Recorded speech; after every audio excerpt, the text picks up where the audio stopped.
Hey everybody, welcome back to Word Balloon. This is John Suntress. It's the preamble before the show begins, and I'm always happy to give you some show notes.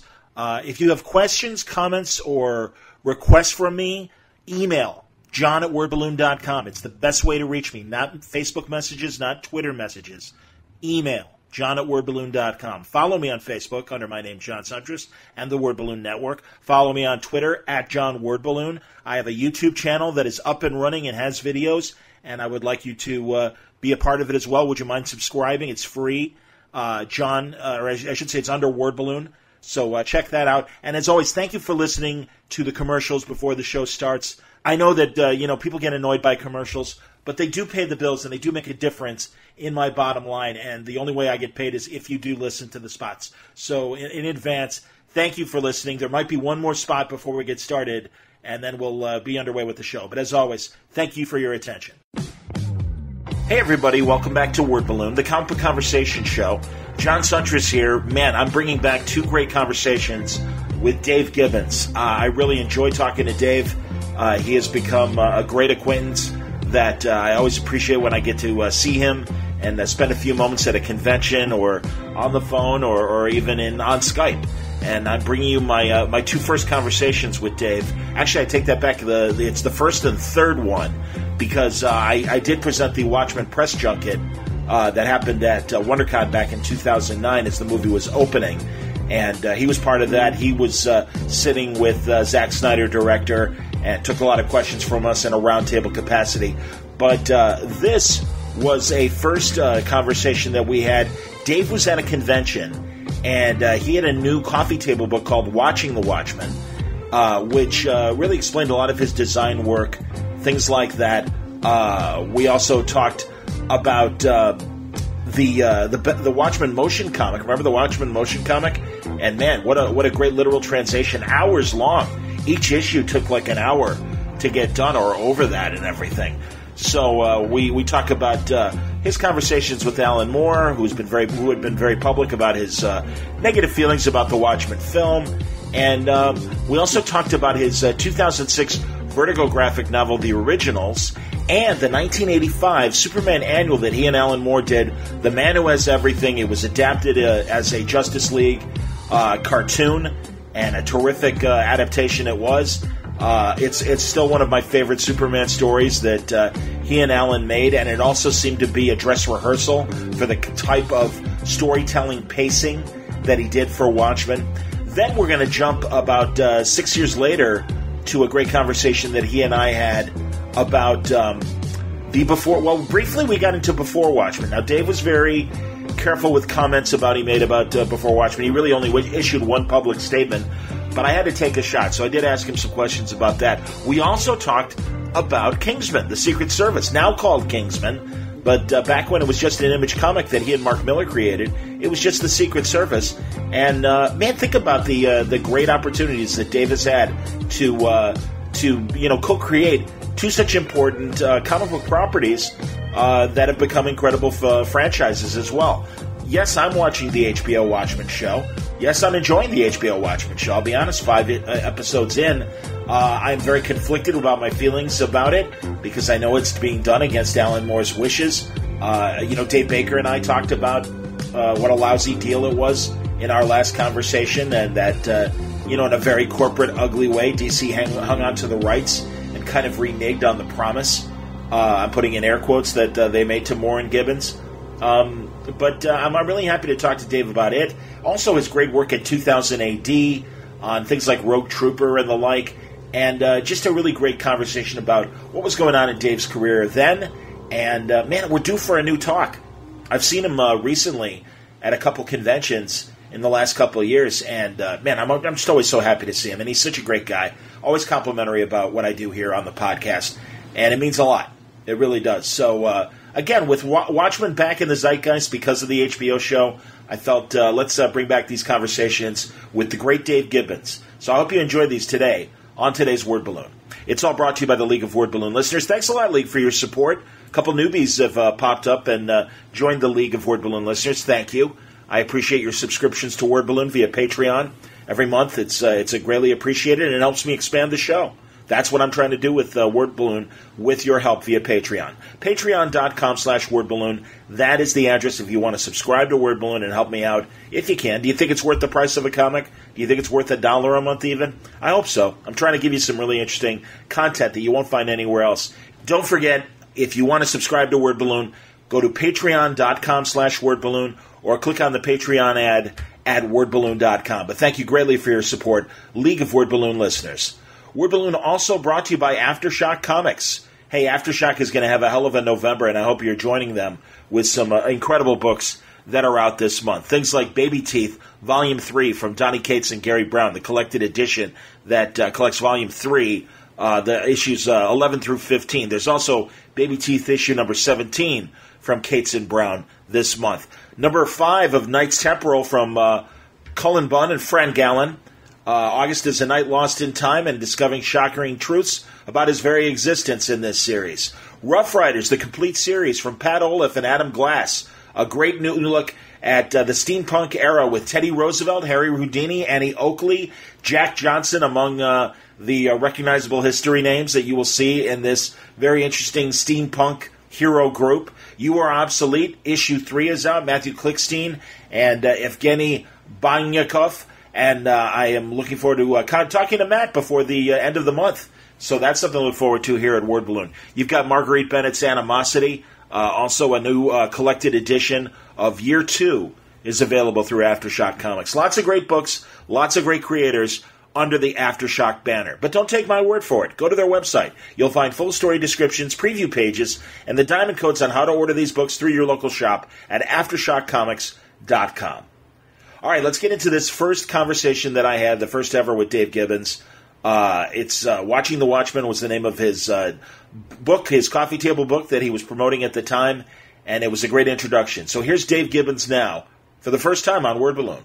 On this edition, it's all talk about Watchmen with the legendary co-creator, artist Dave Gibbons. We caught up with Dave at a London comic convention this past weekend, and we discussed the Watchmen motion comic, which has released its second issue at iTunes and Amazon Video on Demand. Dave also tells us about his upcoming book, Watching the Watchmen, to be released October 21st, and his take on the 2009 Zack Snyder film. We'll also talk to Dave about his recent conversations with Watchmen co-creator Alan Moore, who's been very public concerning his negative feelings about the 2009 film. We'll also talk about his graphic novel, The Originals, the Superman annual he and Alan Moore created for The Man Who Has Everything, and his upcoming John Constantine story in Hellblazer number 250.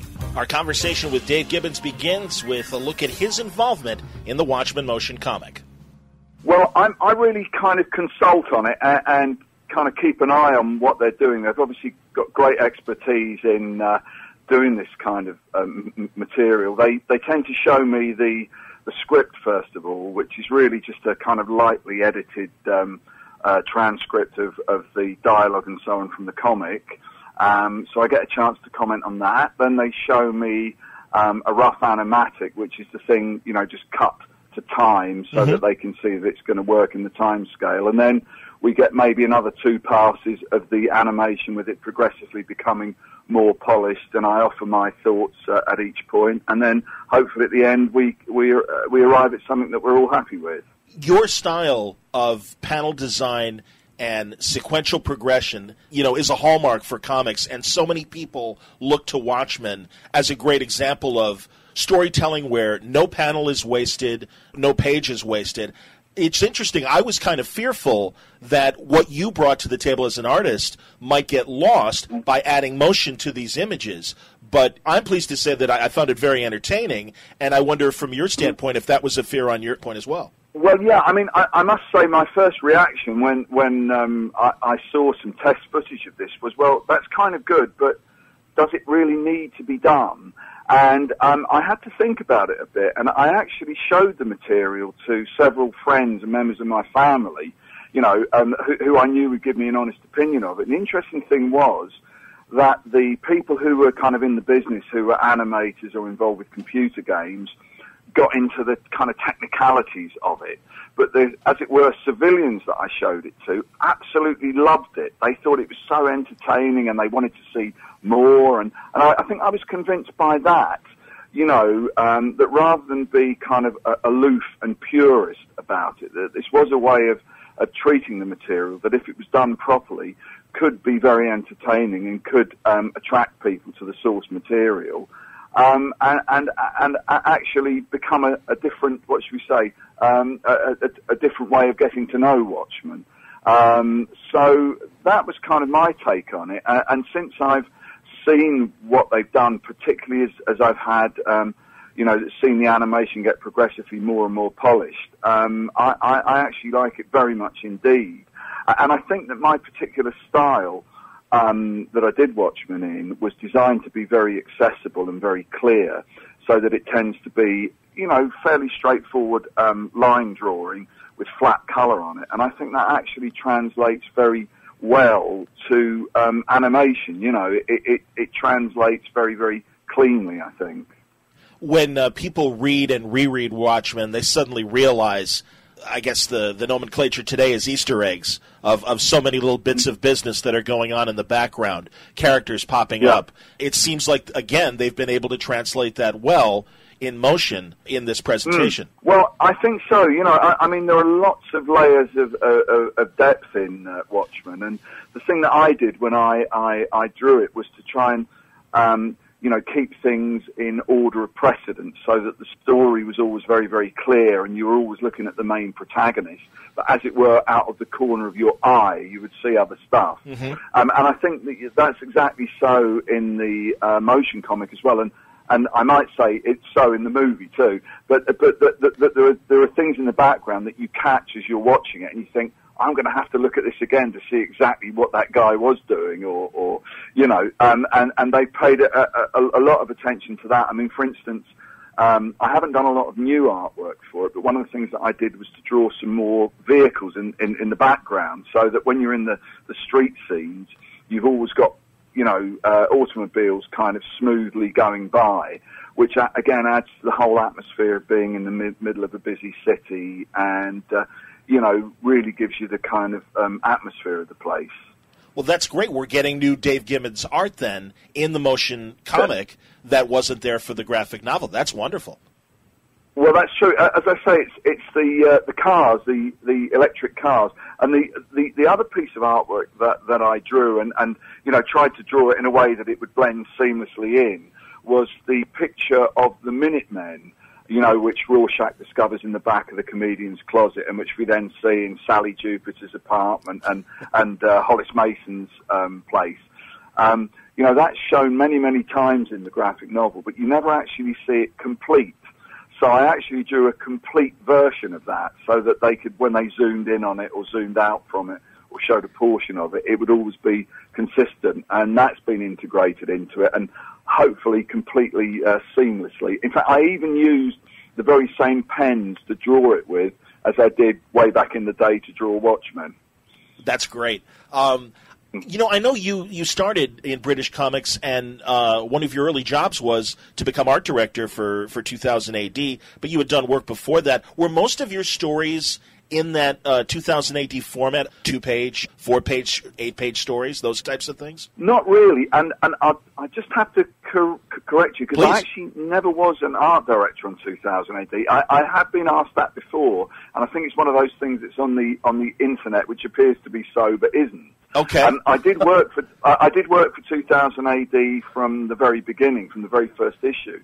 And in fact, it was Kevin O'Neill, who is also one of Alan's collaborators, who was actually an art director on 2000 AD. I see. But anyway, I did draw for 2000 AD from the very beginning, and British comics have tended to be published weekly. Yes. So every week you would draw 4 or 5 pages of the latest installment of an ongoing story.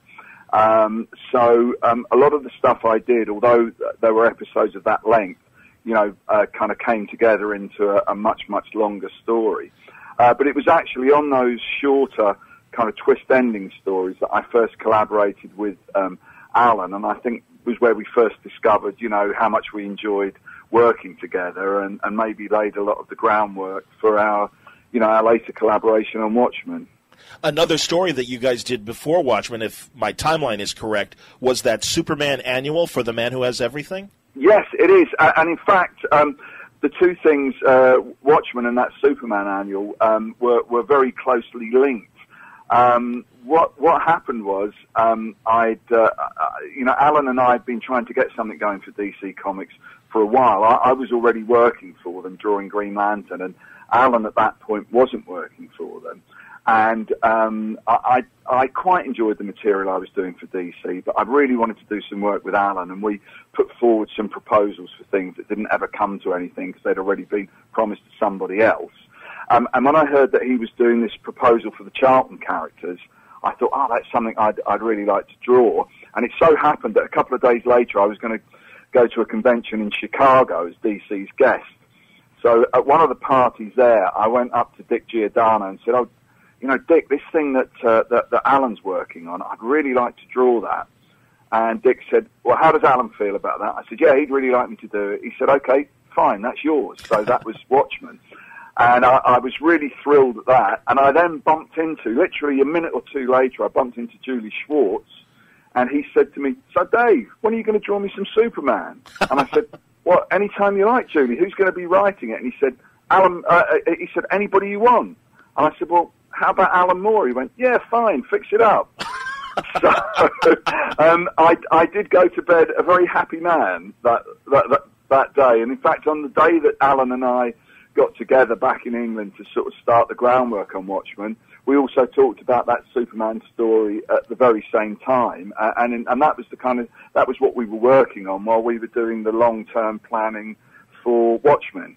I think if fans were to take those issues side by side and look at the way you design panels and pages, they would find a lot of similarities in terms of the tools you ended up using for Watchmen, yeah. I've seen the cartoon adaptation for Justice League, and I know Alan has been interviewed before about what he thought of it. I've never heard your thoughts on that Justice League adaptation for The Man Who Has Everything, if you've seen it. Oh, well, I thought it was a very successful adaptation. I mean, obviously they because it was for Saturday morning TV, they had to play down some of the kind of sort of fascist undertones of the Krypton stuff. But I thought, again, the spirit and the feel of it very much came over, and it was wonderfully animated, and it was a huge thrill, just as it has been with the Watchmen motion comic, to see my drawings actually move and to hear Alan's words spoken, Yes. And I thought they did a really nice job on it. Plus, we did get a check for it as well. So, yeah, it was good.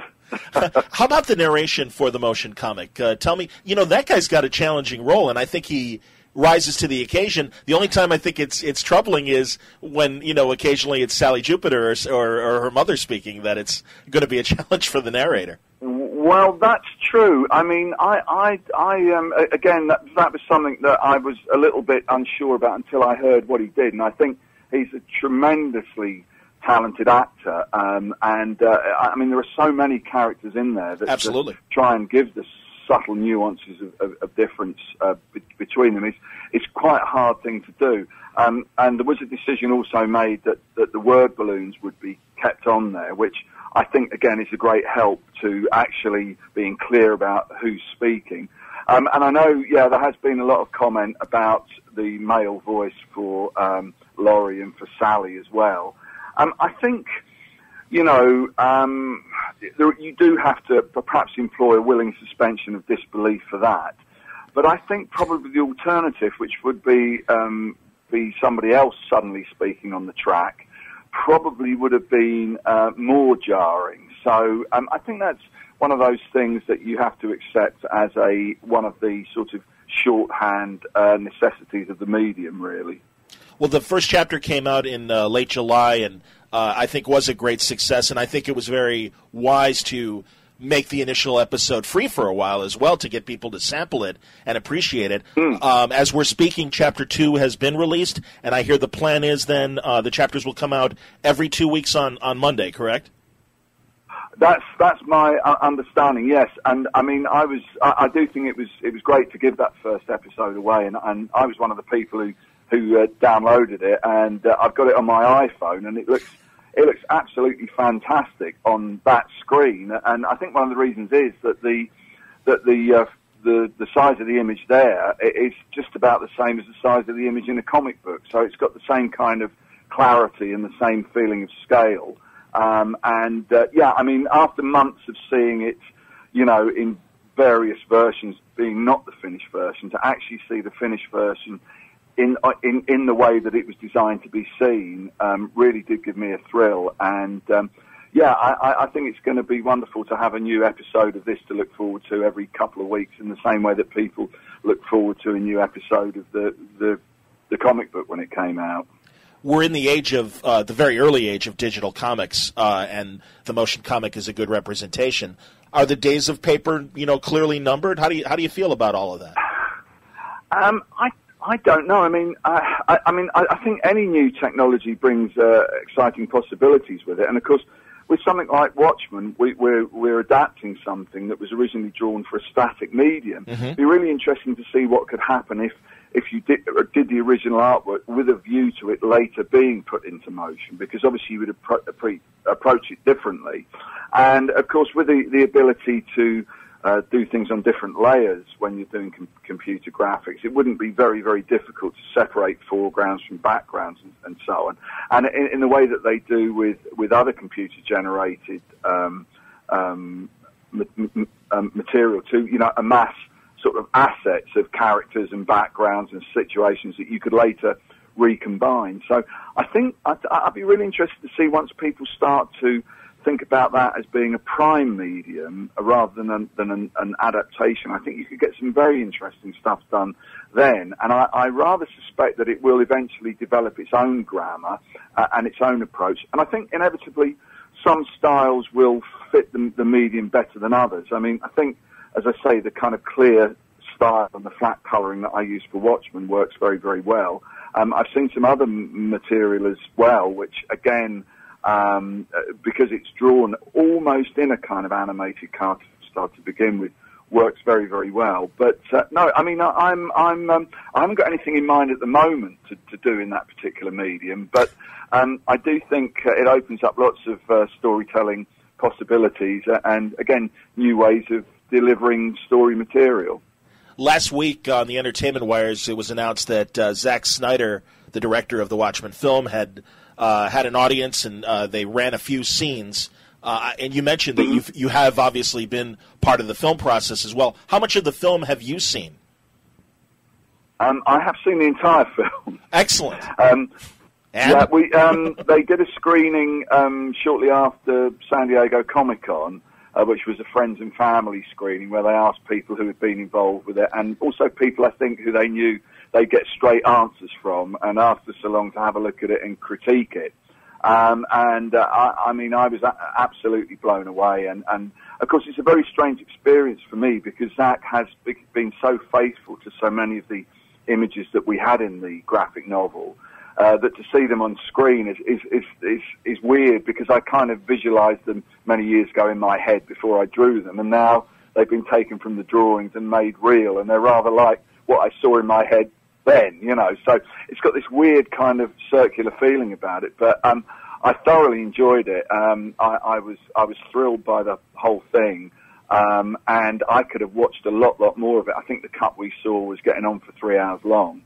But I think he really has caught the spirit of it and the detail. And again, I think it's one of those things, as we were saying about the motion comic earlier, that one viewing is not going to be enough. Wonderful. And I can imagine when the DVD comes out, people are going to be stepping through it frame by frame, Oh, and I hope I can speak for myself and say that I bet a bunch of fans are hoping that most of that 3 hours are represented on the DVD, because we know how studios like to cut things down. And that's what's been the fear of the story, that it is such a grand story that it would be hard to translate to film. I mean, I know people who had thought it might make a wonderful HBO series because of the language and the subject matter, that it would have to be on that kind of television for American television. But yeah, it sounds like, and certainly based on what we've seen as far as photographs and the trailer, that Zack has captured the spirit of the story. Well, that's true. I mean, I think to somebody like Zack Snyder to call something unfilmable is challenging rather than off-putting. And certainly, I think one of the things I really applaud him for is that he has made a good movie out of it. I for a long time thought that maybe a 12-part HBO series or a 6-part HBO series would be the way to go. But actually, I think a completely faithful, step-by-step, word-by-word, picture-by-picture adaptation probably wouldn't have worked well in that medium. I think that it's a long movie at getting on for 3 hours, but I think it's a really satisfying movie experience and very, very rich. And I think at the end of the day, I applaud that kind of density than if it had perhaps been given more room and had unfolded in a leisurely kind of way. That will always be one of the great unknowns, what it would have been like as a 12-hour series. But I certainly think, as a movie, it holds up very, very well indeed. And it's a kind of experience that it's a different kind of movie. I think that people will find it very fresh and very novel and very, very exciting, which, after all, is what you want a movie to be. Well, that's what we love so much about the original comic as well. And from a density standpoint, I'm glad to see that each chapter of the motion comic is as long as it is, because that was a very satisfying 30 minutes to spend on that very important first issue. Is each chapter about that same length of a half hour?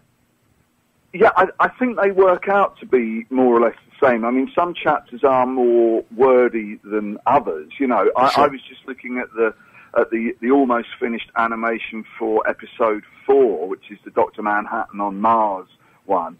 And that's quite wordy, but that, again, they fitted it beautifully into kind of 20, 25 minutes. It's weird. It almost seems to translate to a minute per page, which I guess is kind of the speed you would read it at. So it has the feeling of the same kind of pace as the comic book. But again, it is a shorthand version, whereas, I think if you'd done it in live action, it probably, you couldn't have done an issue in 25 minutes. It's strange how different media seem to require different lengths. Obviously part of the story of Watchmen, as it is translated to these other mediums, is the dissatisfaction that Alan Moore has had with previous works that have already come out on film. And certainly he's made his opinions known about Watchmen. Have you had any personal contact with Alan about what they're doing, and both for the film and the motion comic at all?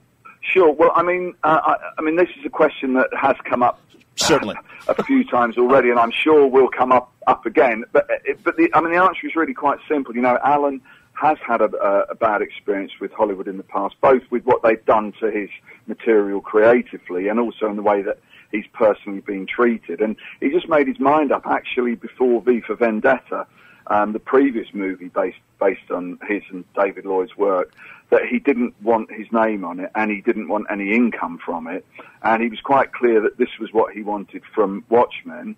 And he signed a piece of paper to have his credit removed and have his money passed over to me, which is not quite as straightforward a thing as you might expect, and there's a little bit of a mixed blessing, I feel. But anyway, that was his wish. Since then, I did speak to him a little bit about the book that I've written, which is called Watching the Watchmen, which is about the very origins of how we first worked on the comic book, and he was quite helpful on that. But the last conversation I had with him, he said that he was pleased that I was enthusiastic, but that he didn't share that enthusiasm, and that although he was always happy to talk to me, he really didn't want to discuss Watchmen anymore. So that's fine. If that's what Alan wants, I'm perfectly happy to respect his wish, and I hope we will continue to have many enjoyable conversations, but they won't be concerning Watchmen. He has had no input into the movie at all, and that's the way he wants it to be. I personally, because I am having, so far, as Alan warned me, a good experience with this, that I'm kind of sorry that he can't for once share that enjoyment, but I perfectly understand his position, and certainly, I'm very happy to respect his wishes. No, I understand, and I appreciate you tolerating me asking this question that I'm sure you'll get from now through opening night of the film when it comes out as well. Well, that's fine. No. I mean, it's a thing which is a story, and as I say, but it's quite clear, and I mean, at the moment, I'm happy to say that I'm able to be as involved with the movie as I am, and still retain Alan's friendship. Well, and it's nice to see much that like David Lloyd experienced with V for Vendetta, that you are getting the acknowledgement for your equal contribution to this story, which, and I have to tell you, too, as an American, I've enjoyed your work on Green Lantern, but even discovering some of your 2000 AD work, like Rouge Trooper, and really have enjoyed your art throughout the years. So it's great to see that a lot of people are going to be exposed to your work through these adaptations, and hopefully we'll follow and try and discover more of your artwork as well.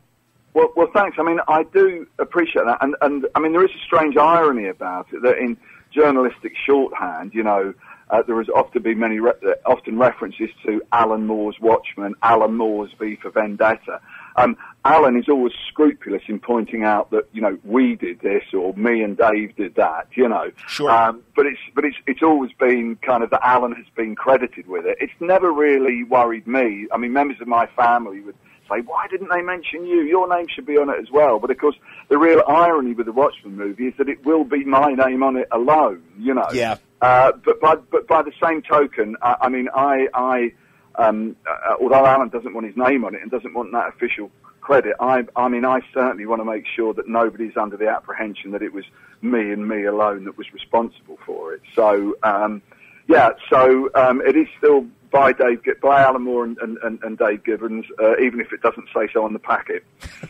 I hope that with the success of the Watchmen motion comic, I understand that there are some more projects down the line. One I would particularly like to see, because I enjoyed the book just a couple of years ago, The Originals, and I think that would make a wonderful motion comic, and I'm hoping with a punk ska kind of soundtrack to it. I think you'd have an interesting adaptation there, if that could even be further, colored with some great appropriate music as well.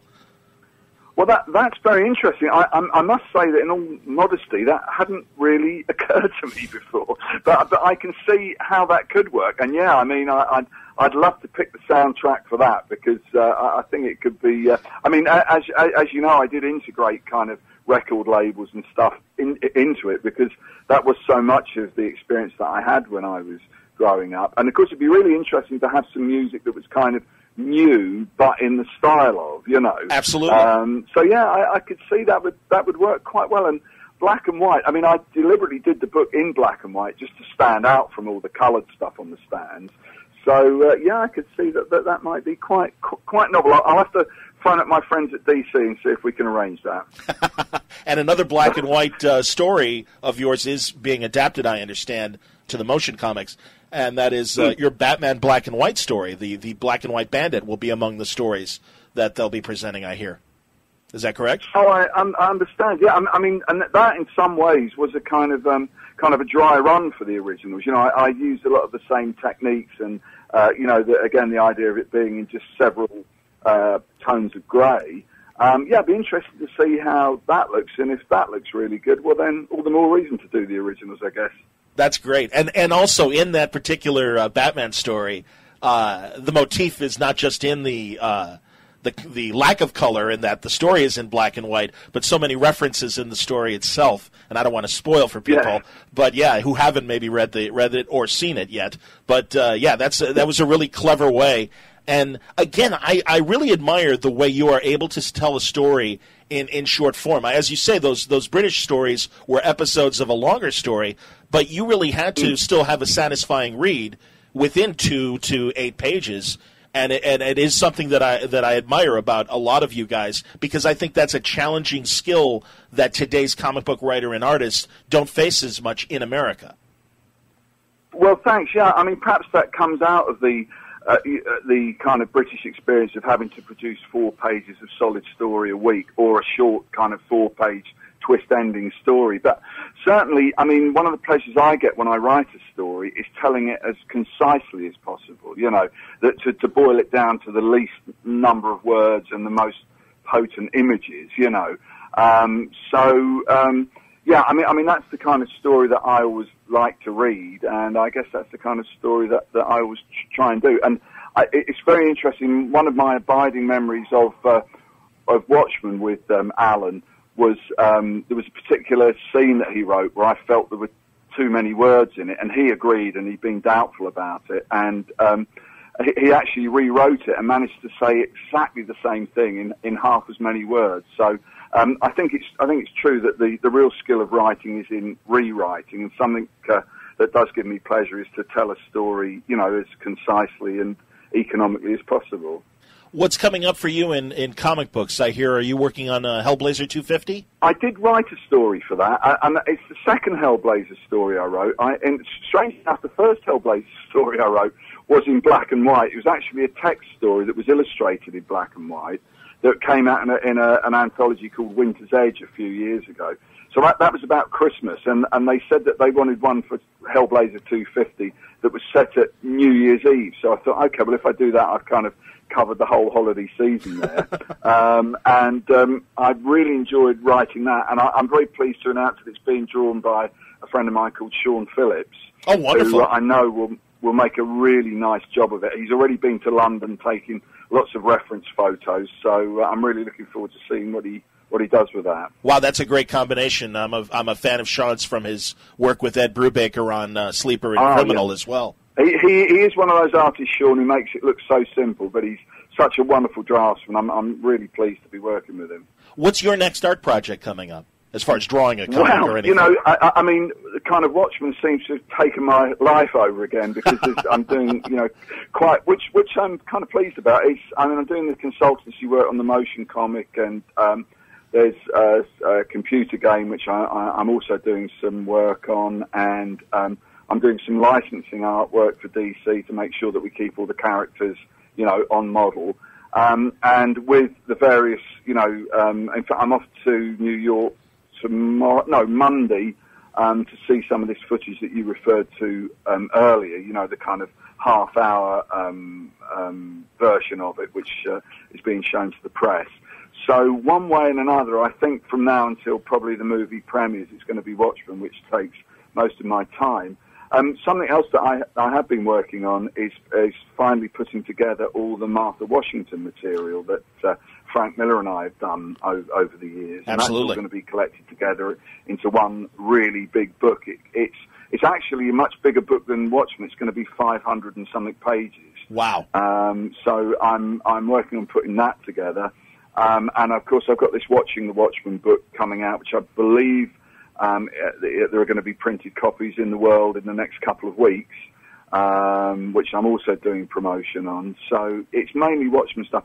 The stuff that I've got coming out after that, really, not to be a tease, but I really can't say anything about at the moment, although I'm looking forward to doing a bit of writing for other people to illustrate and a bit of illustrating other people's scripts. So, but at the moment, it's Watchmen, Watchmen, Watchmen. Well, that's great, and I'm glad to hear that you have more writing coming up as well. I enjoyed your work on Green Lantern Corps and your Cap miniseries that you had a couple of years ago. Thank you. Cap Lives was wonderful. I hope that when you start your tour for the book, that we have the opportunity to have a longer conversation, because certainly I could go on for hours about all your projects that you've been through the years that I've enjoyed, and I know people would love to hear more about. Yeah, well, you seem to know almost as much about me as I do, so it's a great pleasure to talk to you anyway, and you've asked me some questions that have really made me think. Well, that's good, and seriously, thanks for taking the time too during this convention that you're at right now. It's I should ask you quickly. I must imagine that you've gotten nothing but positive feedback about not only the motion comic but everything that's going on with all your projects relating to Watchmen. Oh yeah. I mean, the overwhelming feeling is that people just can't wait to see it, and somebody who's been involved on the inside, I think it's true to say that the feeling on the other side, on our side of it, is we can't wait for people to see it, because I think everybody's very confident that it is very good material and that it's going to really it's really going to excite people. So, strangely enough, I'll make an admission to you, which is this: that although I'd seen the Watchmen trailer on the internet and I watched it in high definition on the TV, I'd never actually seen it in the theatre, because when I went to see Dark Knight, they weren't showing the trailer with it. Oh. And where the convention that I'm at this weekend is being held, there is an IMAX theatre, which is part of the convention building. And I actually got the manageress of the cinema to let me go in just to see the Watchmen trailer on the big film, on the big screen. Sure. And I must admit, I was so excited that I wanted to immediately see it again. So, you can see that I am pretty thrilled about the whole thing. That's fantastic. Dave, I don't want to take more of your time. I want you to get to the pubs and enjoy the evening, because I know how a day at a convention can be sometimes. So thank you very much for your time. It's been a pleasure. Okay, you're very, very welcome, and I look forward to talking to you again soon. That would be wonderful. Thank you very much. Okay, thanks a lot. All right, so that was my first conversation with Dave. All right, after that, at a San Diego, this was so great. This is what I love about going specifically to San Diego, because everybody's there. Everybody's having a great time. It was at a bar after hours. I happened to run into Rich Johnson and James Robinson, the writer, and Jan Jones, who at the time was part of DC's marketing. Now she's at Legendary Comics. And it was great talking to them. And all of a sudden behind them, and I didn't even notice, I hear, "Suntress, you don't say hello to me." And it's Dave Gibbons. And I'm like, "Dave, holy cow." I'm like, "God, I'm so glad I ran into you." And it's sad because I haven't fulfilled this yet, but I am working on it. I'm like, I'm going to put together a word balloon book, and I would love to have your interviews as a part of it if it's okay. And he just immediately said, "Oh, John, whatever you need." And that was so great. I'm like, "Oh, my God." And he said, although he was worried, he's like, I'm going to say something on there that I forgot about, and I'm going to read it in print and say that fucking Suntress, he put this stuff in print. And I'm like, all I could think was, wow, Dave knows who I am, and he even says my name right. Bendis doesn't even say my name right. So it killed me. I had to call my my college roommate back in Chicago. It was like 1 or 2 in the morning. And I'm like, "Do you remember Watchmen?" And he goes, "Yeah." I'm like, "Dave Gibbons, the co-creator, he knows me, and he's nice to me." I was so excited. If Dave's listening to this right now, I'm sure he's like, "Yeah, it's great, John." Take it easy. As I say, aim higher. Take it down a notch, man. But it really did. It meant a lot to me. And then subsequently, I saw him at the press junket for Watchmen at, it was the San Diego or San Francisco convention, WonderCon, when it was still in San Francisco. Press junket there. We had a great conversation. And then a couple of years later, it was Memorial Day in America. Means nothing in, it was Memorial Day. It was late May. And called Dave. It was, London time, just another day in London as far as he was concerned, just an afternoon. And we had another great conversation. And that's when Kingsman was coming out from Image. And after that, it had been a couple of years since the Watchmen movie. So, a little perspective on what the ride was like enjoying the Watchmen movie. And then, of course, timing-wise, it was when DC decided to do the Before Watchmen books. And, again, I knew David made a public statement of good luck. Essentially, I don't remember exactly what he said, but I want to represent this conversation, which got into a lot of other things. And I got to tell you, man, I really want to have Dave back. I don't want him to think the only thing I ever want to talk about, though, is Watchmen, because I really do love his career, top to bottom. And again, we talk about some of his 2000 AD days, and Martha Goes to Washington, his great co-creation with Frank Miller from the early 90s, and also about creator-owned books and what's going on. At least back then, and what was happening. How come there weren't more good creator-owned initiatives and stuff? Because, like I said, it really felt like in the 80s, Dave and Alan were kind of on the front lines of doing this new, interesting, groundbreaking stuff.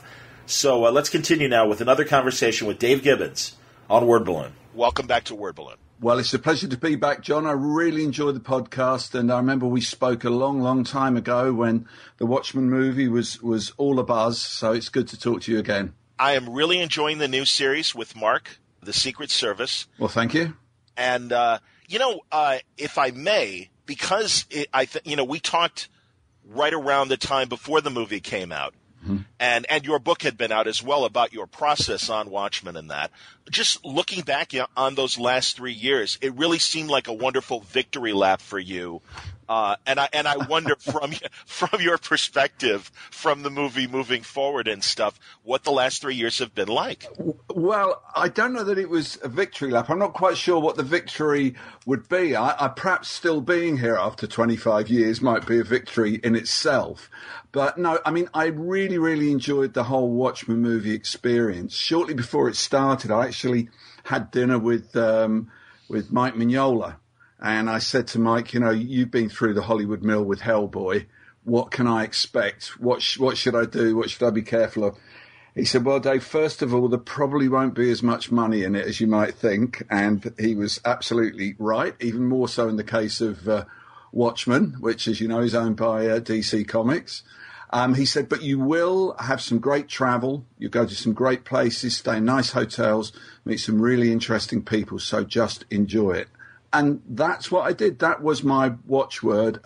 They were really good at Warner Brothers. They included my family in it as well. My wife got to visit the set with me. I managed to get 27 members of my family into the London premiere. I flew my stepdaughters and my son and his girlfriend over to LA for the Hollywood premiere. We had a fantastic time.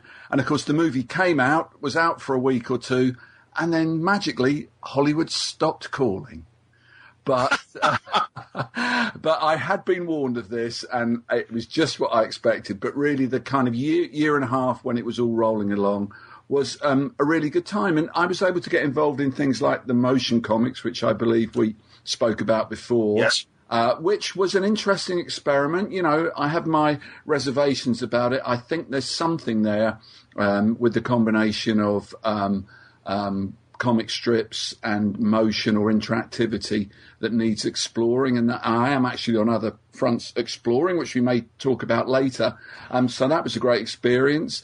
But it was, it was really, really interesting, really good fun for all the family.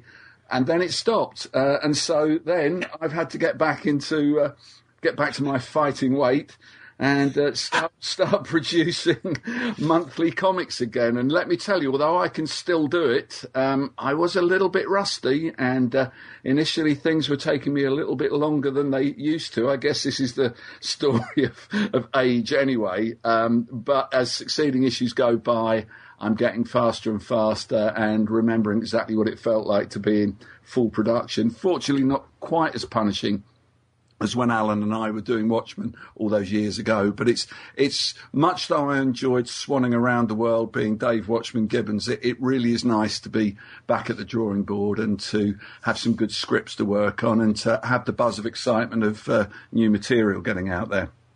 Well, Secret Service is a great welcome back for us readers. And what I love about it is the genre. I'm a huge super spy fan, genre fan, and I know you too probably grew up in that Bond uncle secret Danger Man kind of era and stuff. So it's fun to see it with the modern twist. What I really appreciated right from the first issue, though, the Mark Hamill sequence. That must have rung familiar in terms of people asking Mark Hamill about prequels and what he thinks of them and stuff. Oh, sure. Well, Mark Miller, not Mark Hamill. Well, Mark Miller sent me the script cold, and I actually couldn't believe it when I read the first page. I thought, is this really Mark Hamill, or does he mean somebody who kind of looks like Mark Hamill, or is this a joke? But then I saw it was an absolutely wonderful joke, and of course, the fact that I'm privy to the greater plot, which I'm not going to divulge here, means that it absolutely makes sense. And of course, the good news is that Mark is not only Luke Skywalker, and I am now a close personal friend of Luke Skywalker, but he is a huge comics buff, as I'm sure lots of people out there know. And he was such a good sport and absolutely thrilled to be in the book. So it's just a wonderful way to kick it off. And I think also, it kind of typifies what the book is about. I mean, we address some pretty serious issues in there, and God knows there's some pretty graphic violence, but there is a bit of humour as well. There is a bit of kind of, we're kind of winking at the reader a bit to say, yeah, we're fanboys too. We really love this stuff. And so the whole tone of the series is one that I'm really, really enjoying. And as you mentioned earlier, I was very influenced by, James Bond and particularly the Len Dayton books, the Ipcrest File and stuff like Absolutely. that, which were a little more seedy and a little more down to earth, which is what we've tried to do with Secret Service. But I think it's become a somewhat neglected genre, and one that's got a lot of possibility for great characters and exciting visuals and everything. And really, it's good not to be doing a superhero book. I mean, obviously I've spent quite a lot of time with superheroes, but it's really good to be in a different area and have a few challenges that you don't really get in superhero books. What would you say in terms of some of those challenges, if you can, without obviously spoiling story, but how is it different? You're doing action. I also appreciate, there is this level of parody humor that I think always came through in 2000 AD books, and it seems like when as an American, when you Brits get together and stuff like that, there's always, tongue-in-cheek stuff going on, which is terrific to see in the midst of the action and really some of the grittiness of the book as well. Yeah, well, I think that was one crucial decision we made way back when we were first talking about it. It was originally going to be set in the States, and I'm sure we could have done it, and we could have had a similar kid from an analogous background and the same kind of thing. But actually, when we really thought about it, we thought that setting it in England, in the kind of society, in the kind of seedy end of things that we knew quite well, and that after it was only outside our door, that it gave it an extra level of conviction and an extra level of kind of relevance. Although the idea isn't to do a sort of a really serious social document, I think it gives it a texture and a feeling of connectedness that probably if we had set it in the States, it wouldn't have. The only problem is that sometimes, if it's set in the UK, it can seem a bit parochial or a bit minor, but I think it hasn't been received like that at all. And I think just as for many years we've been immersed in American culture here, I think that comics fans and fans of the kind of thing we do are very aware of what Britain is like. Maybe they've visited it, they've seen enough movies to actually get what we're talking about. So, that was a really crucial decision, and it is one of the challenges in it that I really enjoy, to make these parts of London look just like these parts of London really look, and to, give it a convincing kind of texture. I must say that one thing that comes in really useful for that, or for drawing anywhere in the world, is Google Earth, and particularly Google Street View. You can have a car chase down any street in the world these days and make it look absolutely realistic. So the technology stepped in to help me at the right time there. Gary's friends also remind me of certain sequences of previous work of yours in terms of the originals. Granted, that was during that mod era, but also Watchmen too with the knot tops.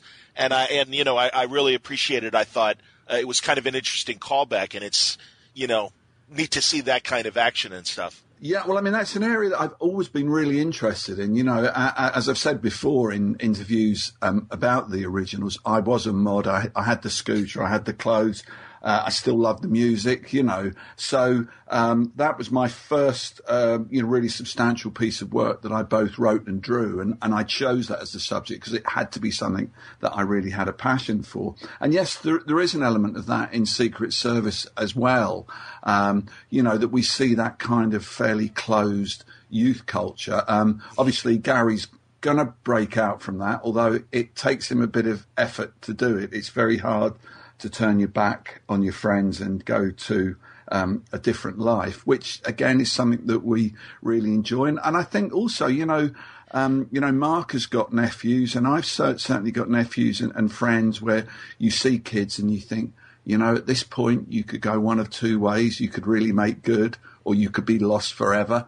And I think that's the thing with that particular time of life, late teens. If you fall in with the wrong gang, you could be walking on very thin ice indeed, or it could be the making of you. So certainly, to a degree, it does revisit themes that were in the originals. It's interesting you speaking about the knot tops, because apparently, that kind of street gang was actually something of an anomaly to the American readers. There wasn't actually, as we understood it, an American equivalent of mods and rockers and punks, although there were later, but they were more to do with music rather than a sort of streets up culture. So that was one element in Watchmen that we were always told, struck a strange note, but it didn't really matter, because with Watchmen we were pretty much doing a skewed view of reality anyway.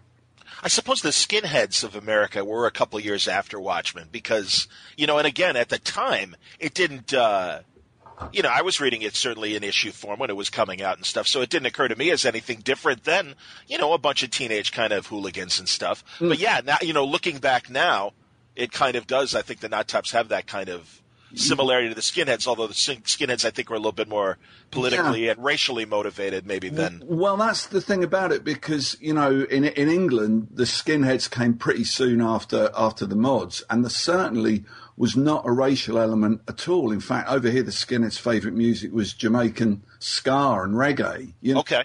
But it was only later, I think, when the kind of football violence took hold over here, when a lot of those people were skinheads, and the kind of right-wing factions wanted to harness that kind of tribal energy, that skinheads became political over here. But my understanding is that perhaps in the States they were kind of political and right-wing from the very start, So, it's a very, very interesting area to me, youth culture, and it's still something that continues to fascinate me. Well, and I always appreciate when we do get books and television and film from Britain. It's always interesting to compare the lifestyles of the two countries. Mm-hmm. And really, I had read in a review of Secret Service, someone almost came up with a good short pitch of Billy Elliot meets James Bond. And I think that kind of comes through. I kind of like that. Sure. I can't see Gary kind of doing a pirouette or anything balletic like that. But yeah, there is, there is that feeling. It's strange. It's kind of a theory that I've got, and I could wander off into very dangerous quasi-political areas here. But a thing that used to be very common in Britain, and I don't know again if it was quite so in such a formalised way in the States, was people who came from kind of non-academic backgrounds, or whose destination in life was not to be academic or be a white-collar office worker, who were going to work in industry of some sort. There was a whole apprenticeship system where at those teenage years, you'd be taken under the wing of an older man or an older group of men, and you would be shown the ropes. You would be shown how to be a man and learn that actually being a man doesn't consist of just being very virile and violent and rough. That there were other aspects to it. And it had a kind of tempering effect, I think, on that aggression that is there in a lot of young men. And that really, with the state of the economy and with the complete restructuring of industry and things, I don't think that happens so much today. So it's quite interesting that with Jack London, our spy character, and his nephew Gary, that we've almost got that kind of apprenticeship thing, that Gary is a diamond in the rough, and this older man who is everything a man should be, is showing Gary how to become a man, how not to become a hooligan, or how not to have a wasted life. So I think, again, that's a chord that, as you can tell from my passion in talking about it, has a lot of resonance for me. Was this the only pitch specifically that Mark made to you, or were there other story ideas? Because obviously right now Mark's bursting with ideas and has so many projects going, which is fantastic. And he really is getting great people like yourself and Lineal U and the rest. So, how was it just this one, or were there others mentioned possibly? Well, there were others mentioned possibly, in and among the other titles that he's doing and the other ideas he had at the time. But this was the one that he mainly pitched me.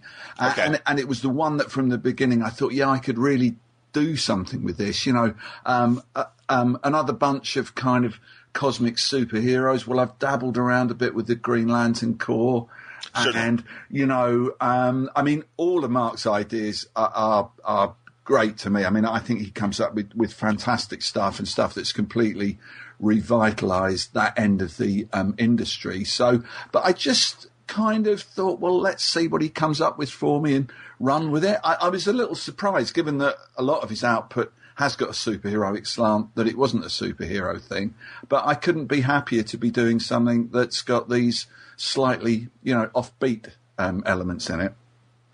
Is there a time, do you think, still in your career that a job might come from a DC or a Marvel, and I'll even throw 2000 AD because I think they all kind of represent that same kind of corporate-owned situation where you're still willing to work on corporate characters, or do you think now you would like to do more of the independent stuff? I hear you when you say you've done a bit of superheroes, and it's nice for a change of pace. But is that a permanent change of pace, or do you think maybe one day, sure, why not? Well, I always think sure, maybe one day, why not? I mean, I think it's a foolish man who says he will never do something because situations change, tastes change. I mean, at the moment, let's come at it from the other end. Growing up, I was a huge comics fan, and my ambitions as a comics fan were to work for DC or Marvel, actually much more DC than Marvel, because I like their books so much more. And I grew up, and I was in the right place at the right time. I worked hard. I made the right contacts, and I ended up, kind of drawing all the DC superhero characters that I'd loved. Green Lantern, which I had a complete collection of. Superman, who's the granddaddy of them all. Batman, who's the badass of them all. And I've done those. I haven't done much for Marvel, but I've drawn Captain America and I drew Doctor Strange, who were my two favourite Marvel characters. I worked on the Spirit. I worked on something with Stan Lee, and I kind of ticked all those boxes on my fanboy wish list. And you get to a point where you think maybe it's time to introduce something new into the genetic pool rather than just recycle what's gone before. It's more important to try and change things up. And I think the place where you're going to do that nowadays is in the creator-owned stuff and in the independent stuff, because the large companies have huge overheads, are owned by huge corporations that want to see appreciable profits. And so they tend to stick with what they know is going to sell. Admittedly, they do change things around a bit. There are some very creative people working for them, and I wouldn't be so arrogant as to damn anybody for working on company-owned stuff. But I think at my time, having done that and having, got myself a bit of a reputation, now is my chance to get my new stuff out there, and to sort of introduce stuff to the mix that only I can do.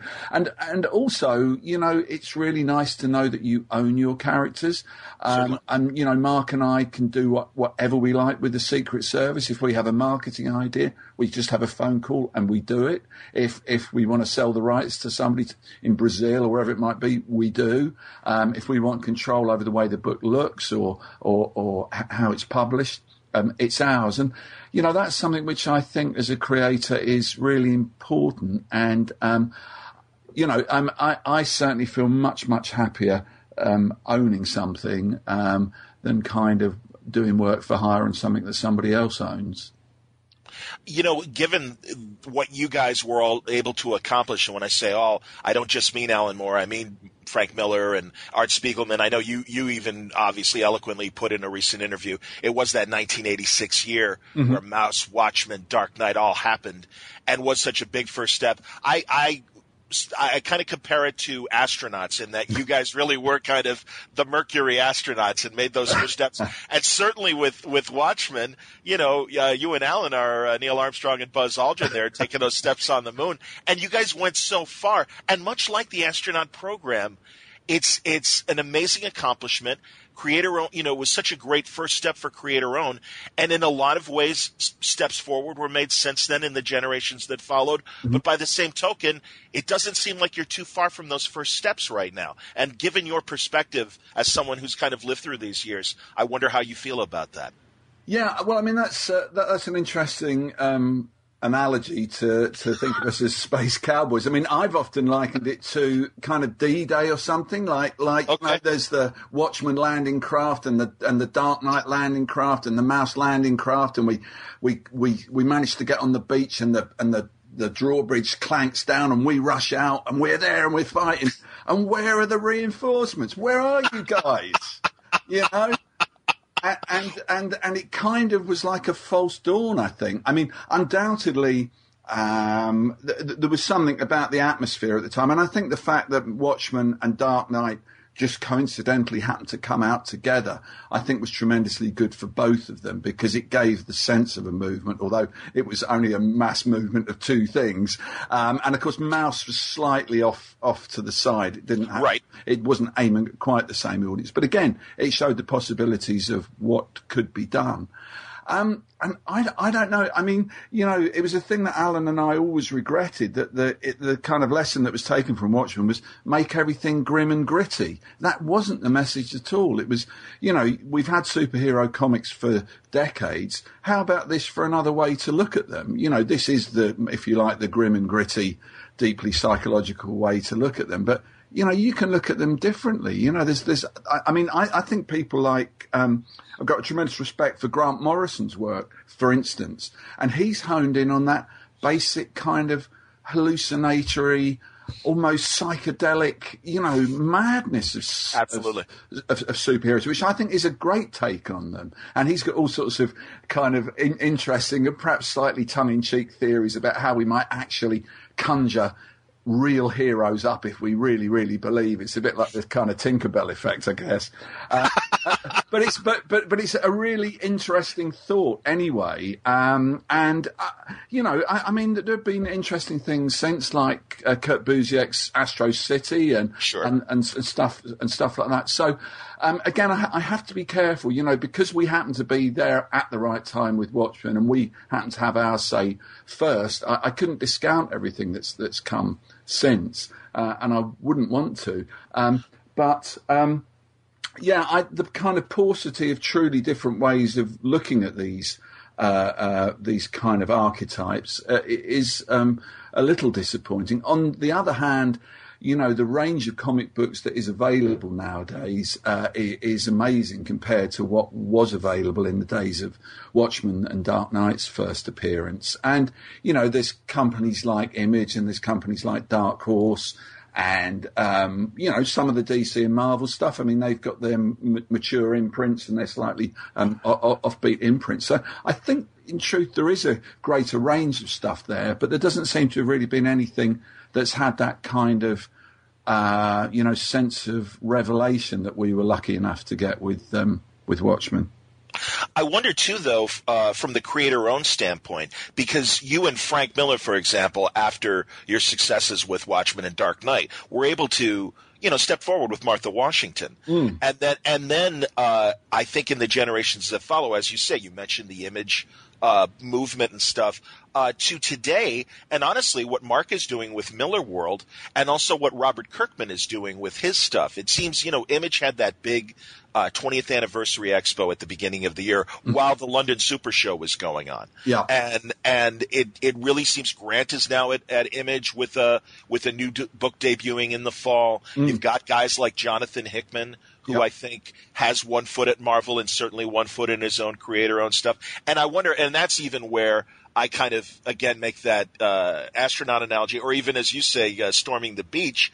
It seems like maybe this new generation is moving a bit forward, but like you know, as I said too, it's sad that it's taken 25 years for a step 2 to happen after you guys, with your cachet of, you know, Dark Knight and Watchmen, were kind of able to say, hey, it's Dave Gibbons. Let's, you know, we're more interested in the next Dave Gibbons project than we are, you know, again, if you're coming back to Green Lantern or you know, whatever superhero you might have been drawing at the time. Yeah, well, I mean, of course, that was a really interesting change, and it was particularly noticeable over here. I mean, in British comics, you know, credits had never been given to writers and artists. They were first introduced, and thanks to Kevin O'Neill, who's a long-time friend of mine, who at that time was one of the art editors on 2000 AD, that we started to get artist and writer credits on 2000 AD, which then meant that rather than people having to go, oh, you know, he's the good Dredd artist, or he's the good,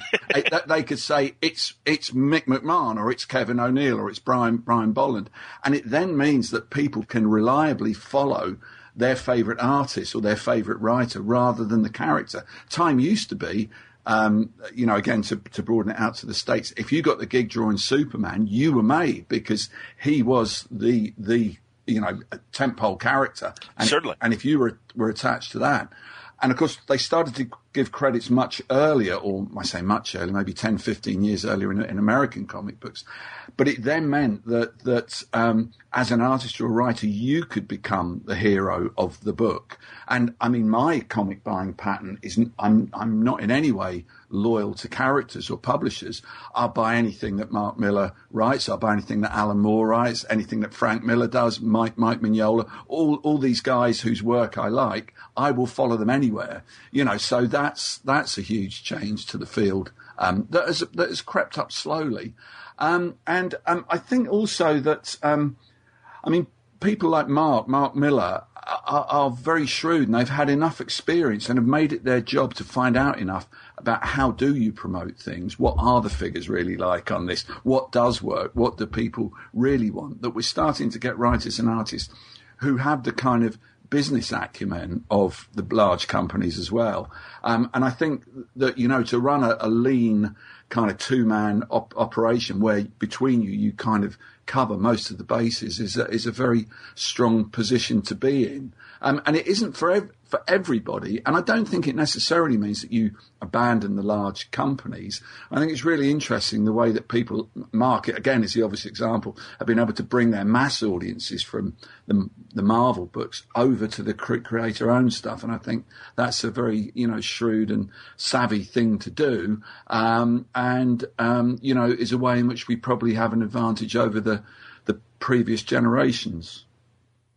Understood. And what about those generations after? I know you mentioned Mike Mignola. Are there any writer artists that you follow that, you know, of the new generation? Well, you know, and honestly, David, one of the reasons why I asked you is sometimes when I think I talk to creators of previous generations from yours, it sometimes surprises me that they don't read as many comics as they used to. Clearly you do. And I wondered if that was a generational thing. And it's almost the same thing as, you know, it seems like they maybe drop their teenage habits or their early 20s habits as they become older and stuff. And I keep meaning to ask the Silver Age and Bronze Age creators that I talk to, are you still reading and what are you still reading? And it's good to hear that you are obviously, you know, well, you're still engaged in the business in a very, you know, serious way. But like the Paul Levinses and the Len Weins, I was surprised to hear. It's like, yeah, not really that much. And like even Paul said, I mostly read, you know, my old stuff and I'll go back and dip and, you know, read older stuff. I mean, he obviously reads to stay relevant when he's writing Legion of superheroes. But, you know, yeah, I was wondering, you know, where your tastes are in terms of the modern product. Well, you know, I don't think I've got any great surprises for you. I mean, I do tend to follow the work of my friends. I mean, I just kind of mentioned them. I am on the DC comp list, which means that I get every book that DC publishes, which is a mixed blessing. But understood. But I mean, they are at the moment, I think, putting out some really interesting books. I mean, like the rest of the world, I do really like what Scott Snyder and Greg Capullo are doing on the Batman book. Sure. Which is wonderfully done, and which is you know, just when you think nobody could bring anything new to Batman, I think they brought something new to that. There's some interesting kind of mash-up things as well, the way they've got Frankenstein in there, and they've got, you know, all these kind of so that's quite interesting. What I tend to do is when I finish with my DC comics, I get the guy in the local comic store to come and haul them away, and then I go into the local comic book store, which is a fantastic comic book store that I will give a plug for. It's called Chaos City Comics, and it's in a town called St Albans in Hertfordshire in England, and it's a great comic shop. He's got all the mainstream stuff and a lot of really interesting eclectic stuff as well. Tell him Dave sent you. And that's good, man. I'm not saying you'll get a discount, but at least it'll be extra brownie points with me. But anyway, I get Derek there to haul my stuff away, and then I go in there, and this really is a fanboy dream come true. I go in there and pick up whatever I like and never pay for anything. So I tend to pick up a lot of the Marvel stuff. Oh, I get some Dark Horse stuff free as well. I pick up the Marvel stuff and the independent stuff, and I at least look through everything. A lot of it isn't really aimed at me, but I mean, I just have to say that, you know, people talk about the golden age of comics, and there is that hoary cliche about what's the golden age of science fiction? It's 12, you know.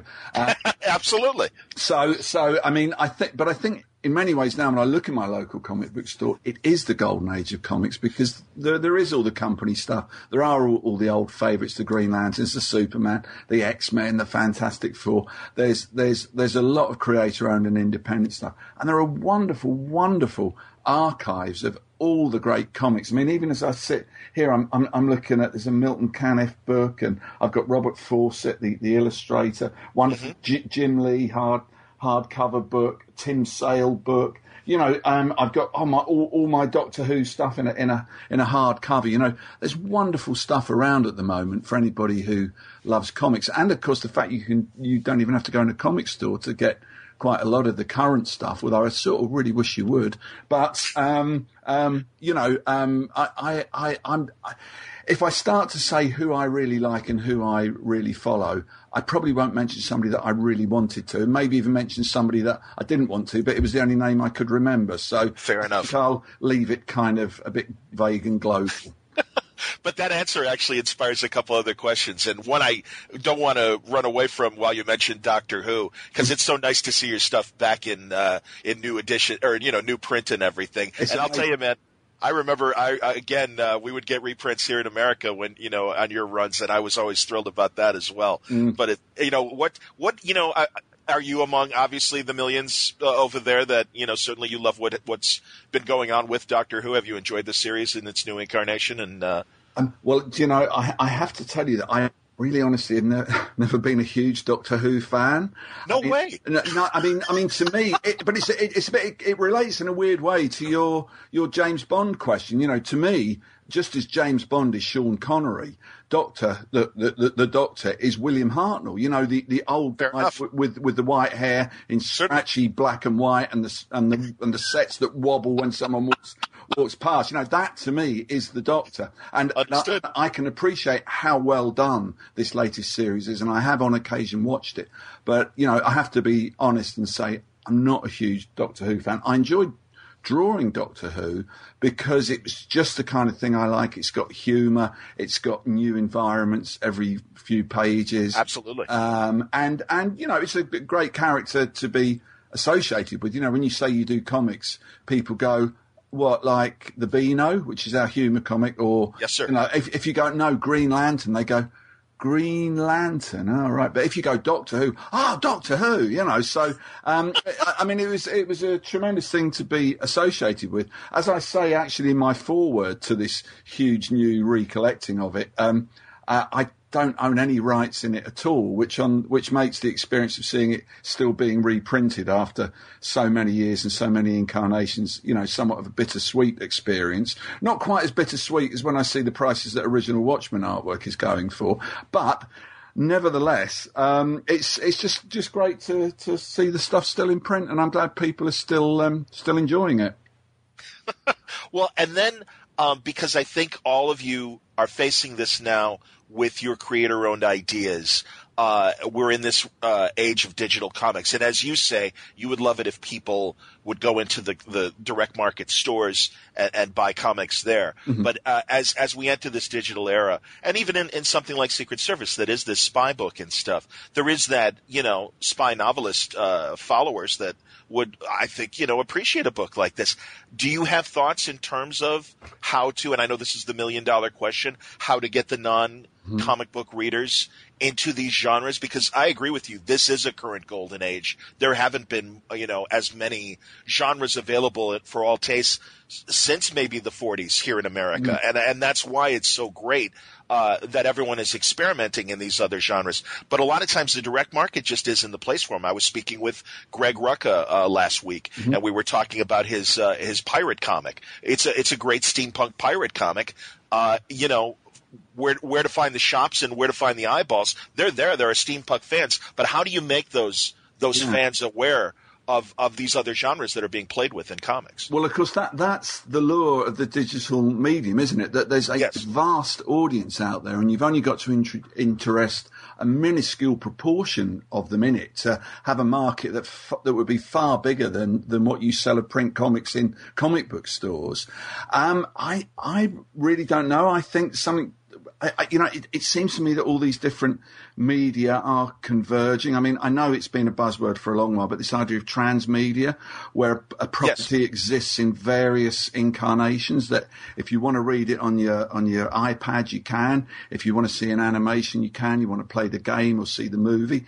I think this is kind of the way things are going, which again is kind of problematic, because I think if you sit down and think, okay, I'm going to create a transmedia property, it ends up, being a kind of a committee thing, something which doesn't really succeed in any medium. But then you only have to look at things like Walking Dead, which is phenomenally successful, both as a comic book and as a TV series, or the kind of wonderful renaissance that the Avengers is going through now. Yes. To know it is possible to do this. I'm very much in favour of making stuff available online, and I do have an idea that even people who read their comics episodically as a download, as a legal download, I hope, I insist, in fact.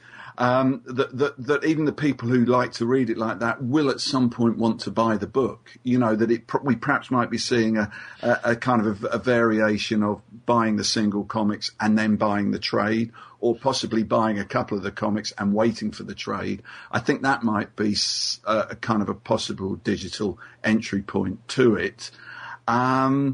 But I mean, I'm also interested in, as I alluded to earlier, in the idea of producing material which is specifically aimed at digital, which isn't just a kind of pan and scan version of a print thing, but something that's actually designed to be interactive or to be digital from the beginning. And I've actually been working with a company called Madefire, Madefire. And they've got a concept that I came up with a little while ago, which they're currently working on and are going to be launching very, very shortly on this rather wonderful new app that they've come up with. And not just me, a lot of other really very well-known comic book creators. Unfortunately, at this point, the launch is almost imminent, and I really don't want to say anything that's going to steal the thunder, but it's something that I'm really, really excited about. And I think they've harnessed some of the capabilities of digital media that haven't been harnessed before. And I don't mean cheap Saturday morning style animation. There isn't any of that in it at all, which is what a lot of these apps kind of resemble. What arguably the Watchmen motion comic resemble to a degree, although again I think it broke some interesting ground. But I think the real thing about it is at the moment it feels to me a bit like the Wild West. There obviously is a lot of land out there, and there's a lot of people setting off in their covered wagons heading in different directions, hoping that they're going to get the pasture and not the desert. So I'm really happy to be tied up with a company, Madefire, who I think have the potential to grab some really nice land out there, and I think it's a great area to have a stake in at this time. Well, and I agree with you too that it's easy to dismiss that Watchmen motion comic, but I do think that there were some necessary first steps with it, much like Marvel's motion comics as well. Yeah. And it's if anything, it was a starting point. So you can't move forward without taking those first steps. So that's fine. As in your own process, and I know you've done demonstrations online. We can find the videos on YouTube of you kind of testing some digital work and stuff. Do you normally work now on a Wacom or those kinds of things? Have you gone all digital or partially digital in your work? Yeah, I mean, it's strange. I'll just go back and make another brief comment about the Watchmen motion comic. I wouldn't want to give the impression that I thought it was badly done. I thought the people who did it, given what they had to do and the material they had to work with, did a fantastic job on it. And indeed, it was really interesting because when it was first proposed to me, I was sort of against it as a comic book purist. I thought, you can't do this. No, you mustn't do this. And I showed it to friends of mine who work in the comic business or the games business or the animation business. And they were all a bit kind of, well, it's okay, but the animation is this and you really need to do that and da-da-da-da-da. I showed it to my two then teenage stepdaughters who aren't comics fans at all. And they absolutely loved it. They went, "Oh, this is great. Where can we see some more of this?" And I thought, well, it's not for the purists, but there's obviously a market out there or an audience out there that would take the material on board in this kind of medium. And so it was really interesting to do that as an experiment, but, kind of an early prototype. Anyway, just to come back to what you were asking me about doing stuff digitally, I mean, I've used computers in the production of comics since about 92 or something like that. And originally I did colouring on them, or kind of fairly mundane production tasks, doing logos and lettering and stuff like that. But of course, there are such wonderful kind of input devices available now, like, for instance, the Wacom Cintiq, which is the thing where you actually draw on the display. So it's as if the lines magically appear underneath your stylus. I've used that and a piece of software called Manga Studio, which is excellent comic drawing software. And I did have the idea at one point, this is the future, you've got to do it digitally. Having done a few jobs solely digitally, I've come back from that position and realised that actually the Wacom tablet, the computer, the software are really just another tool. And really, as an artist or a craftsman of any sort, what you should do is choose the tools you need to express your vision in the most efficient and accurate way possible. So now what I do a lot of my basic work on the Cintiq. I do all my layouts on there because it's absolutely wonderful to be able to draw very fluidly and to know that you can resize anything, you can draw over anything, you can skew things around, you can set up your perspective on there. In Manga Studio, for instance, you can draw perspective grids to conform exactly to the rough that you've done. You can import 3D models. And then what I tend to do is print that out on kind of standard comic book Bristol board and actually pencil and often ink on that, and then scan it back into the computer to add lettering and colouring to it. So it's kind of a hybrid system, but as a tool for visualization and a tool for actually doing the mechanical production stuff, the computer is absolutely great. But maybe it's because, I've always had Indian ink in my veins, and I just love that scratchy noise that a pen makes as it moves across the paper. I doubt that I will be completely relinquishing the analog tools for the digital, but they get closer and closer every day to replicating what you can do in an analog way. And of course, you never run out of ink and you never smudge anything, so that's very handy.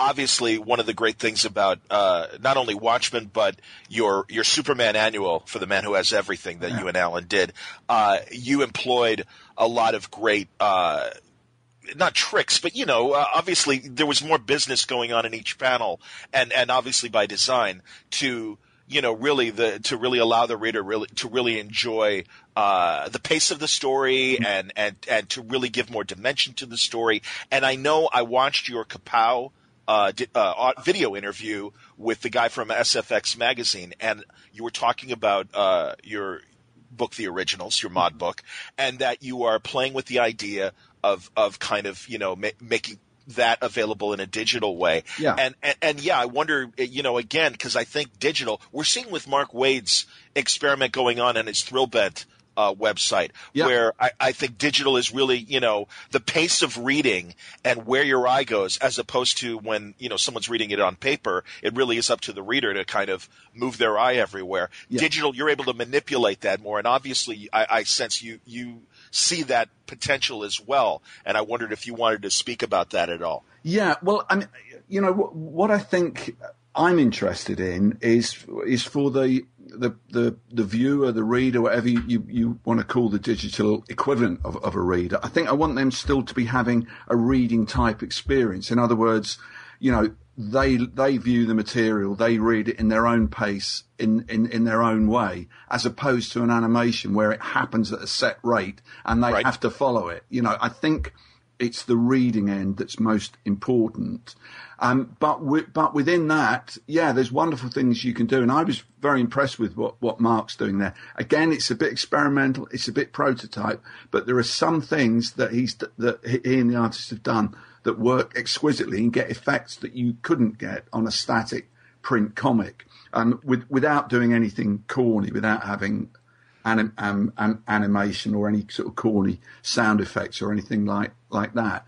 So it really is pursuing the reading end of it that I'm interested in. However, I think with something like the originals, because it was drawn for the static page, my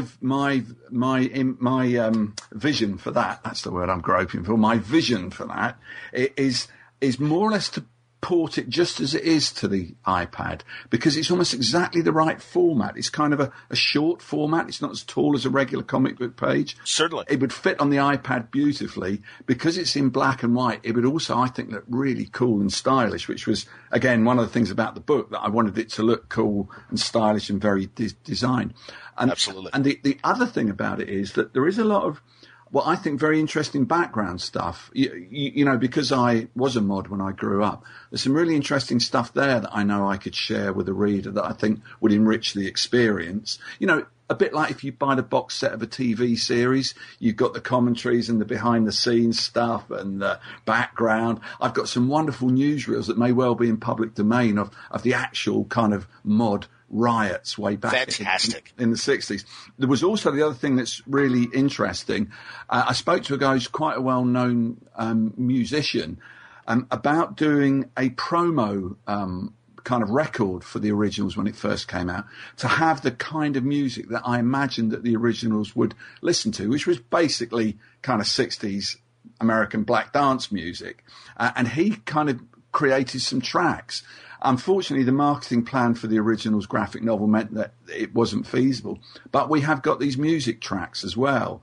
So we could load those onto an iPad app. So it just seemed to me, and I haven't investigated the business side of this to any great degree, that it might make a really interesting app that you could sell for an impulse amount of money, that because of its connections with style and music and so on, you know, again, might have a connection to an audience outside of the purely comic book audience. So, you know, I think that's a particular example. But again, I think there are kind of hybrid things you can do with comics, you know, allied to other media that, again, you know, you can get them to a worldwide audience. I'm delighted that you're thinking along those lines, because in our first conversation, and I know you've had hundreds of conversations since then, I even said back then that given that it was still a Warner property, that it would be fun to go through Warner's music catalog and come up with a soundtrack for the originals. And even then you were like, ooh, that, you know, It sounded like you were thinking along those lines too. So, and you know, so yeah, that's great, man. I'm really glad, and I hope that does happen. And you're right. I think it is that full DVD with the bonus features effect that would make originals an interesting app. And isn't it funny? Yeah, rather than a digital comic, to think along the terms of a full-fledged app. I was talking to Dean Haspiel, and he just worked on a Doors app, and he did a sequence that kind of replayed the infamous Miami concert that the Doors had, where Morrison presents himself to the audience. Let's put it that way. But yeah, that, and, you know, I understand it wasn't all that. I was 4 at the time, but understood. Exactly, man. I mean, no, that's great. And it really is cool that you're thinking along those lines. I don't want to keep you long, but I mean, the elephant is in the room about Before Watchmen. And what I wanted to know, honestly, just briefly, is what you think of this tug of war, not amongst the fans, because ever since the announcement has been made, you made your statement, Dave, and if as much and as little as you want to expand on that, that's your choice. But I find it interesting the discussion that's going on. And I wonder if, you know, amongst the fans, and certainly I'm sure you've seen it, or at least are aware of it and stuff, and what you think of the tug of war amongst the fans about this. Well, I'm going to consider my words very carefully on this, John. Fair enough, sir. I'm not surprised you asked, but, you know, I was very careful in my choice of words for that quote that I let DC use, because I obviously wanted to say something, but I really at this point don't want to say much more than that. You know, it's one of those situations where you either say nothing or you say everything. Fair enough. And one thing that I have noticed with the internet is it's very reactive. It's very, very difficult to sort out fact from opinion. There are things that I've read about the history of Watchmen and the ramifications that are so far off the beam. I have no idea of where they've come from. And so I vowed that the one thing I would avoid would be getting drawn into any kind of controversy or really having any involvement with it at all. At some point, because as you can tell, I'm a guy who likes to express his opinion. At some point, I will talk about it in some depth, but it won't be now. And when it does happen, it will be in an arena of my choosing. I mean, again, yeah, I see everything that goes on the internet. I waste as much time on the internet as everybody else. I know what everybody thinks about this. And, of course, I also know the people who are reported on the internet, and I know what they really think and what they're really doing as well. But the best comment, I think it was from Damon Lindelof, the guy behind Lost. Indeed. He tweeted, this before Watchmen thing. Number one, I hate the idea. Number two, I'm going to buy every issue. And I suspect that might not be untypical of people out there. But, I think other than that, I don't mind that you've asked the question, John, but I think very kind. I think I will say no more than that. I understood, sir, and I truly appreciate even that brief minute of conversation. So that, honestly, thank you. Because, yeah, I do understand. I will say that, and not with any comment from you, I would hope that at the very least that the fact that other people, maybe much like yourself when you worked on The Spirit, that there must be some sort of satisfaction, because I've spoken about this with other creators who've created a character and then seen others work with the character. I would think from the pure exercise of that, I hope, and again, without any comment from you, that there is some sort of joy to see, wouldn't it be interesting to see what creator X does with the creation of my own? I mean, that's comics, that's Siegel and Schuster, that's everybody else. Well, that's my... That's very interesting you should say that, John, because you know what I'd like to say to that? No comment. There you go. Exactly, my man, and I totally respect that. Absolutely.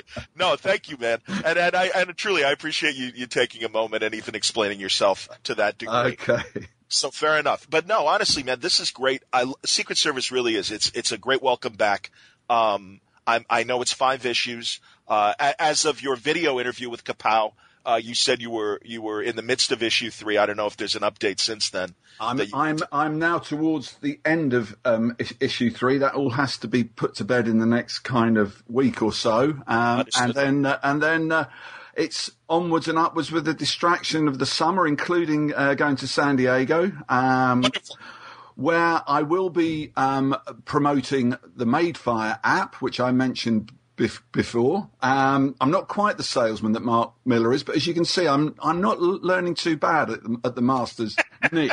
And I'm also going to be showing up to do some master classes at the little shack across the road, and I should be able to think exactly of the name of it. I'm actually thinking Kickstarter, but I know it isn't Kickstarter. Trickster, that's the thing. How embarrassing. The poor old guy lost the plot at the last minute. But no, because I was very impressed by what they were doing last year, and I did some little promotional things for them then. And what they've got me doing this year is to give an hour of my time to help somebody with their own project, to give them advice on story and artwork and presentation and so on. And I'm really looking forward to that. And if time permits, I may even do a bit more over there. And I'm not sure what signings or panels or anything I'm doing, but I definitely will be lurking around San Diego. Excellent. I appreciate when I see you at San Diego, sir. You're always very kind and give me a nice hello. I felt so bad the last time I saw you. I think I nearly blinded yourself, Stuart Moore, and poor Steve Wacker with an inadvertent flash from my iPhone. So I'm like, oh my God, I've ruined one of my favorite creators. Oh no, actually, Stuart and Steve too. So yeah, I'm afraid my retinas were seared by flashbulbs a long time ago.